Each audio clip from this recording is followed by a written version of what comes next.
I wasn't supposed to be there long. Just a quick stop at Mason's place to drop off the ratchet set I'd borrowed. The garage was open, smelling faintly of motor oil and rain on warm concrete. I knocked on the frame out of habit. That's when she stepped out from behind the hood of an old Ford, wiping her hands on a rag like she'd been the one working on it. "You again," she said, but not unkindly. Her voice had this low, textured warmth, the kind that felt like it had been lived in. "Every time you visit, I get butterflies." I laughed because I didn't know what else to do. It was the kind of line you'd expect someone to toss off with a wink. But she didn't. She just said it like it was part of the weather. She was wearing an oversized flannel, sleeves rolled, hair pulled back, a streak of something. Maybe grease, maybe mascara smudge at her temple. I'd seen her a handful of times before, mostly in passing. I knew she was older than Mason by a stretch, but the way she carried herself, deliberate, self-contained, made it hard to pin her to an age. "Mason's not here," she said, leaning a hip against the workbench. "Yeah, I figured. Just dropping these off." I held up the tools, feeling like a delivery driver in my own story. She walked over, took them from me, her fingers brushing mine. Just a light touch, accidental, but it left a static that didn't belong in a garage. "You could have just left them in the shed," she said, but she didn't move away. Her eyes flicked briefly toward the driveway, then back to me, like she was measuring how long I'd stand there. Cleared my throat. "Guess I wanted to make sure they got back in one piece." She smiled. Not big, not staged, just a corner tilt that made it feel private. Always the careful one. A slow drop of rain tapped the metal roof. Somewhere, a socket wrench rolled off the bench and hit the floor, the sound sharp in the quiet. She bent to pick it up, and when she stood, she said almost absently, "You're the only one who knocks when you come here." "I was raised polite," I said. That's rare." It was such a simple exchange, but it made me suddenly aware of the space between us. How the air felt heavier there, how I couldn't seem to stop noticing the small things. The way she rested her thumb against the edge of the workbench, the faint smell of cedar from the flannel, the pale line of a scar on her wrist. "You need a ride?" she asked when I didn't immediately leave. "No, I'm good. I stopped. I didn't know what I was just." Her head tilted, waiting, but I let the sentence die. She gave a short nod, like she was filing something away for later. Then she walked past me toward the kitchen door, leaving the faintest trace of perfume in her wake. I stood there longer than I should have, listening to the quiet settle back in. That night, I kept replaying her voice in my head, like I missed something, or maybe wanted something. If you're good with this tone, the next part can start shifting the dynamic slightly, maybe with a small wildcard moment that pulls them into a longer conversation alone. Would you like me to set up that wildcard now so we keep emotional pacing fresh? It was a week later when Mason texted me to swing by and help move an old bookcase from the garage into the living room. When I got there, his car was gone, but the garage door was open. She was inside, crouched beside a cardboard box, flipping through what looked like photo albums. Her hair was loose this time, a little messy, like she hadn't planned for company. "Hey," I said from the doorway. She glanced up, and for a second her eyes widened, just a flicker before she smiled. "Mason's not here. Again." "Yeah, I figured, but I can still help with the bookcase." She stood, brushing dust from her jeans. "If you want. It's heavier than it looks." We worked in a rhythm, me lifting most of the weight, her guiding it through the narrow hallway. The smell of furniture polish clung to the wood, mixing with the faint scent of coffee from the kitchen. She didn't talk much. Short sentences, clipped instructions. I filled the silence with little observations. How the frame was solid oak. How the hallway felt narrower than I remembered. Halfway through, she paused to catch her breath. Her hand pressed lightly to the doorframe, the other still gripping the side of the bookcase. That's when I noticed it. A fine tremor in her fingers. Not from the weight. Something else. You okay? I asked. I'm fine. Too quick. She moved again before I could press, but her pace slowed. In the living room, we set the bookcase down against the wall. She leaned back, crossing her arms, and looked at it like she wasn't sure it belonged there. Thanks, she said after a beat. Mason probably would have just left it in the garage for another year. I smiled. Guess I'm more impatient. That got a quiet laugh from her, the kind that came from the throat, not the face. It faded fast, and in the dim light, I noticed the faint shadows under her eyes. She looked tired. Not just physically, but in a way you carry behind your ribs. You've got dust on your hand, I said. She glanced down, then rubbed her palm against her thigh. Guess it's part of the charm. Her voice was lighter, but her gaze drifted toward the window, where rain streaked the glass. Felt like she was somewhere else for a moment. I wanted to ask her what she'd been looking at in the garage. What was in those albums? Why she seemed far away. But the words stuck. When she turned back to me, there was something unreadable in her expression. Like she was about to speak and then thought better of it. She looked at me like she wanted to say something, but didn't, and that silence felt louder than words. It was supposed to be a quick stop. Mason had left a charger at my place, and I offered to drop it off. By the time I got there, it was already late. The rain had started on the drive over, turning the streetlights into smeared halos. She opened the door, phone tucked between her ear and shoulder, her voice low. She waved me inside without looking, holding up a finger for just a second. I stepped into the kitchen. It was dim, the only light coming from the small lamp by the sink. The counter was cluttered, half a glass of wine, a cutting board with lemon slices, a folded dish towel. Yeah, I know, she said into the phone, her tone tightening. No, I don't care about that anymore. A pause. I said I don't care. Her shoulders stiffened.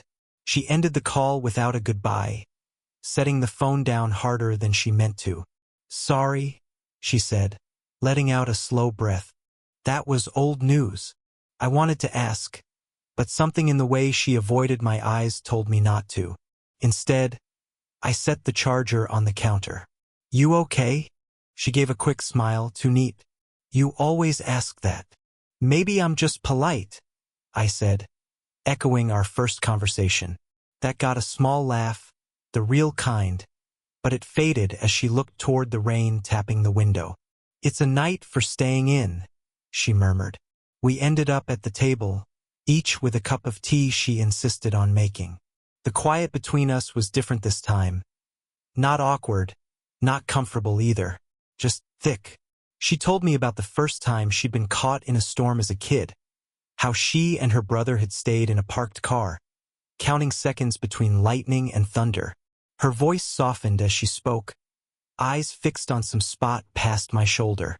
And then, without really deciding to, I told her something I hadn't told anyone in years. About the time I'd almost left home at 17, and how I'd packed a bag but never walked out the door.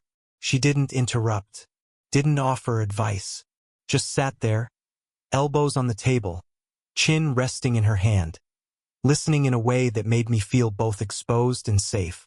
The storm outside deepened, wind rattling the branches. A loose strand of her hair fell forward, and before I could think, I reached to tuck it back. Halfway there, my phone buzzed on the table. Mason, asking if I'd made it home yet. She glanced at the screen, then at me. Her expression shifted, not cold, but closed. You should go now, she said, voice softer than the rain. My hand was halfway to hers when she said, You should go now, and I did. But only my body left that room. I hadn't seen her in a week.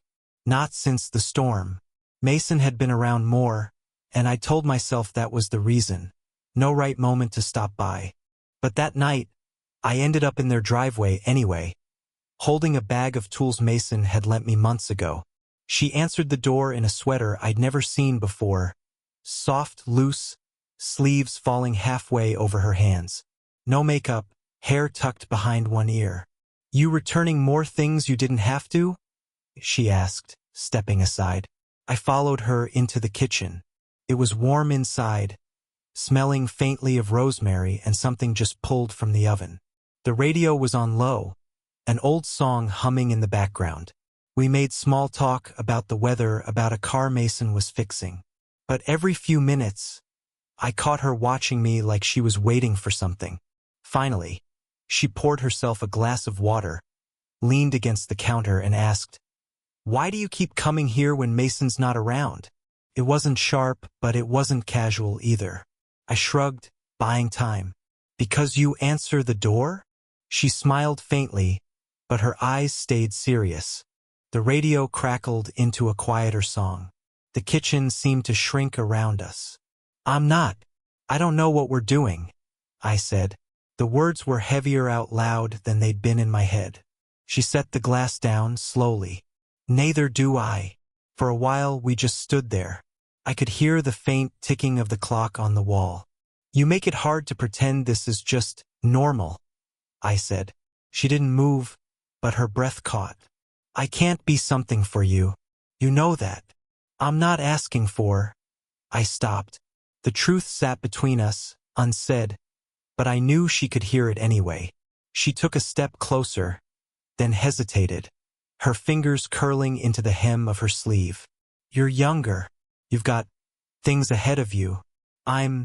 She shook her head. "It's not the same for me." I wanted to tell her that wasn't the point, that I didn't care about the math of years or the weight of whatever past she carried. But her expression held me still, like one wrong word would tip us somewhere we couldn't come back from. We stayed like that, the silence stretching until the song on the radio ended and another began. She didn't say anything, just looked at me, like she was already mourning something we never even had. It was early evening when I stopped by again. Mason's car wasn't in the driveway, but I saw the light on in the den. I almost turned back. We hadn't spoken since that night in the kitchen, but something made me knock anyway. She opened the door holding a shoebox. The cardboard edges were worn, corners soft from years of being handled. "Come in," she said, stepping aside without her usual guarded pause. The den smelled faintly of paper and dust. She set the box on the coffee table and sat on the couch, almost like she'd been waiting for someone. "You ever keep something so long you're afraid to open it?" she asked, looking at the box instead of me. I sat in the chair across from her. "Yeah, once." Her fingers rested on the lid for a moment before she pushed it open. Inside were photographs, not in neat stacks, just loose, overlapping. She pulled one out and handed it to me. It was a man in his 20s, standing beside her on what looked like a beach. He had the same crooked smile I'd seen in my own reflection 100 times. "That was Daniel," she said. "We were together before Mason's dad." I didn't know what to say. "He was younger than me," she went on. "Brilliant, restless. We thought we had forever." Her voice wavered just slightly on the last word. I looked back at the photo. What happened? Motorcycle accident. He was 27. The air in the room felt heavier. Not with grief exactly. That kind of grief doesn't shout anymore. It just lingers. "I don't talk about him," she said. "Not to Mason. Not to anyone. But you—" She stopped herself. "You remind me of him. Not just how you look. The way you—" She trailed off, shaking her head, like finishing the thought would be a step she wasn't ready to take. I put the photo back in the box, careful not to bend it. "Is that why you've been—" I didn't finish. She gave a short, humorless laugh. "Half the time I don't know if I'm talking to you or remembering him. And that scares me." I leaned forward, elbows on my knees. "I'm not him. I know." Her gaze met mine, steady this time. "That's what scares me more." We stayed there, the rain starting up again outside, soft against the windows. She closed the box but didn't push it away. She took a breath like she hadn't allowed herself to in years. And for the first time, she looked at me without fear. 2 days after she showed me the box, she called. Not a text, not a missed call I had to return. She actually called. "Can you come by?" was all she said. When I arrived, the house was dim. Only the light above the stove was on, casting a warm pool onto the counter. She was sitting at the kitchen table, a half-empty mug of tea in front of her. "I didn't want to be alone tonight," she said simply. I sat down across from her. No questions. No small talk. For a while, we just listened to the hum of the refrigerator and the occasional crack of wood settling in the walls. The silence didn't feel heavy this time. It felt like the kind you could breathe in. "I've been thinking," she said at last, eyes on the mug. "About what I said. About Daniel. About you." I waited. "You're not him," she said, a faint smile tugging at her mouth. "And that's good. It means this isn't about trying to get something back." Her hand was resting near the edge of the table. Without really thinking, I moved mine closer until our fingers brushed. She didn't pull away. "I don't know what this is," she continued, voice barely above a whisper. "And I'm not ready for whatever people call it. But I know I don't want it to stop."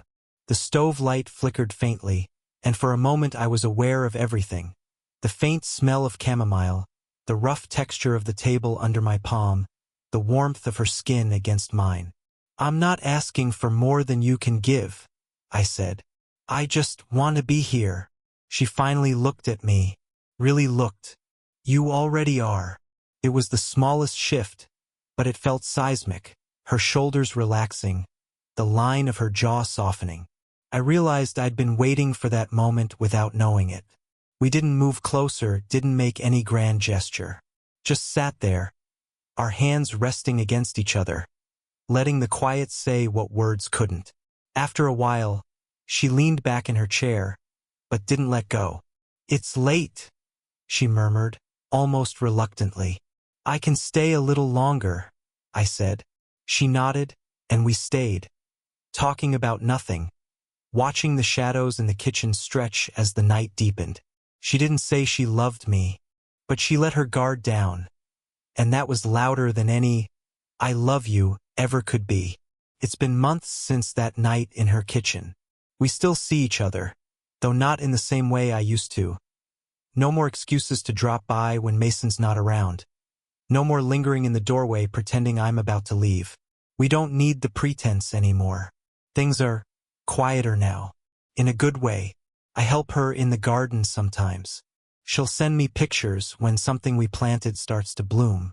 Sometimes she calls late, just to tell me about a book she's reading or a song she heard. I've noticed little changes. She laughs more easily, even at herself. She doesn't flinch when our hands brush. She doesn't hide the photos in the box anymore. They're in an album on the shelf, right next to a picture of her and Mason from last year. And me? I've stopped mistaking intensity for connection. I've learned that love, if that's what you want to call it, isn't always about the rush or the spark you can't stop thinking about. Sometimes it's about showing up, about staying when it's not easy, and about listening when there's nothing left to say. I think she taught me that without meaning to. We never had the conversation people expect. No big "what are we" moment, no declarations under the stars. It didn't need that. Somewhere between the first time I knocked on her door and the last time I left her kitchen, we stopped being two people circling around something and started just being in it. I don't know if it will last forever. I don't think either of us cares about forever right now. What matters is that we found something worth holding on to, and we both chose to hold it, gently, without forcing it into a shape it wasn't meant to take. The other night, as I was leaving, she handed me a small potted plant. "So you'll have something to take care of," she said. I didn't realize until I got home that it was one of the cuttings we'd planted together months ago. It's sitting on my windowsill now, catching the morning light. I water it every few days, watching it take root in its new home. If I had to explain what we are, I couldn't. And maybe that's the point. Sometimes the best things don't fit into words. They just fit into your life. What about you? Have you ever had a connection you couldn't quite name, but couldn't imagine losing?